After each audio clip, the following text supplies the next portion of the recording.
Stay away from me! Why are you backing off? It's been so long since we could meet again. I'm beyond ecstatic. Why are you here? Isn't it obvious? You're mine. I have to take care of you. It doesn't matter even if they're inhumane monsters. Monsters? Do you know how often they've watched you? The stalkers following you. People usually call them yokai or specters. But it makes no difference to me. I'll kill anyone that's an obstacle to my love. I can protect you. But let me ask you. That woman? Or me? Which of us Would you rather have survive? Am I being threatened? If I want to live, I have no choice but to accept this woman's fate. Damn. She's crazy. But hear me out. Ladies and gentlemen, theys and thems, people who identify themselves as monster girl lovers. I have a question. Who do you believe is the most unlucky person ever? Perhaps if we look from a mythology standpoint, such as the great Greek hero Heracles, a man who was driven insane by the queen of the gods and murdered his family, and then was forced to do 12 labors, but was like, nah bro, let me cook.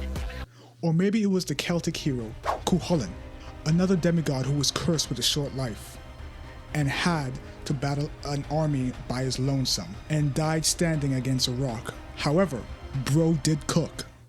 Maybe it was Lancelot, one of King Arthur's greatest knights of the Round Table, who had moments of madness and was often non-consensually hugged by a number of women in his story. But I am here to tell you, it's none of these guys at all. See, look, this guy right here, this is probably the most unlucky person you'll ever read about. And I hear you guys asking, Leader, why is he so unlucky? And I will explain without hopefully spoiling a lot of the story. However, I can't promise that. Sometimes I have to go into detail with certain things, and you know how it is. It's how it is. So just be warned. In context, there might be some spoilers. Now with that out of the way,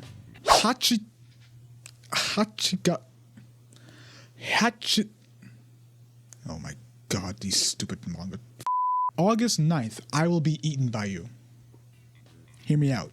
Okay, how do I describe this manga? Well, take all of the Bloodborne bosses and then give them the ability to turn into busty anime women. I mean, look at this. The resemblance is uncanny. I can feel the PTSD flashbacks from all the masochists who fought this boss. Anyway, when it comes to this manga, what can I say about it? Well, a lot of things. The art, astonishing. The characters, astonishing. The main character, realistic. The story, decently good. Maybe it is due to the fact that this is a mystery manga, or it is, from what I researched, the mangaka's first manga, or because I have 5 brain cells processing my surroundings 72% of the time. But for some reason, the story, while good, is a bit incoherent and confusing at times. There are different plot points. While having a mysterious undertone, you sort of get lost for what's going on.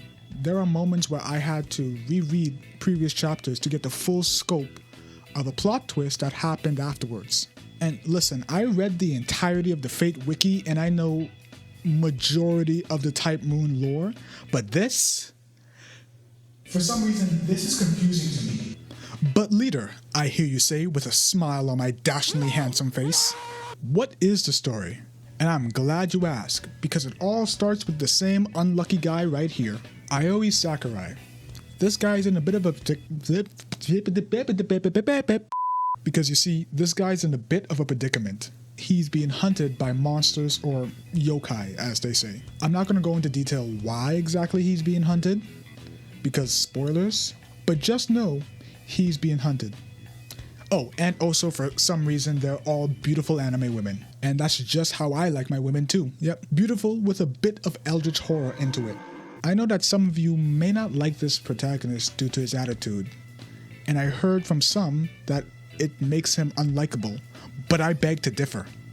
Because even though he is harsh and attempts to isolate himself, he's distrustful, a bit of a anxious Annie a bit, and is constantly over it, you can fully understand when looking at a situation and the people he has to deal with on a daily basis. The first of which being, you so fucking precious when you smile. Miyako, or Mayako. I'm gonna say Mayako. Mayako is one of the monsters within the series, though she's one of the rare few that wants to actually protect him from the others, though to a level that is clearly unhealthy. Ladies and gentlemen, days and thems, we have our first yandere of the series. She is both intense and interesting. According to lore, she is an escorting wolf, and no, not that type of escorting. Okay, maybe that type of escorting. The escorting wolf is based on a yokai known as Okiri Inu, which is not the most friendly yokai, but hey, she wants to protect you and she's attractive, so it's a win-win. However, Sakurai wants to get away from her for obvious reasons, one of them being that she's a quirked up white girl busting it down obsessive style. But of course, like what the first chapter said, the guy has no choice but to let her protect him. So with a reluctant alliance, she is now his protector, and even though he doesn't like her, they seem to grow an acquaintance at least, as the story goes on. Though, fair warning, it is a slow burn. This is mostly due to her being one of these monsters, being so obsessed with him. And shit like this?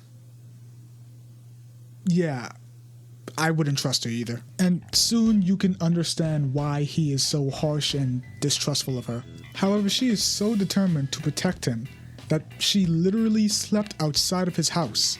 That type of loyalty is rare nowadays. I should know, I got jumped by my own friends because I dare say that Naruto beats Yuta, and suddenly I'm the bad guy for it. Fight that, nigga!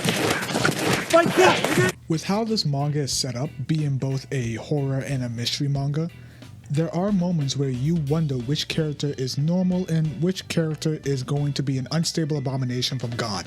There are some characters who you will love and others who you will hate. Like, her. Look, when it comes to making characters who you are supposed to dislike within this story, the author nailed it. Because let me tell you, this character, Yae is her name, I love her, but oh god, shit happens. But I feel as though that's the beauty of the manga, as you truly don't know who to trust.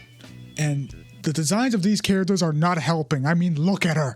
Which brings me to the art, which I would say is top-notch. The artist definitely shows how incredible they are at designing monsters, making it clear that these are beings that aren't supposed to be comprehended by a single glance. Though there is one issue I have with it, and that's with the action scenes. They seem extremely stiff, and the mangaka is a bit self-aware of this, since fights would be glossed over sometimes.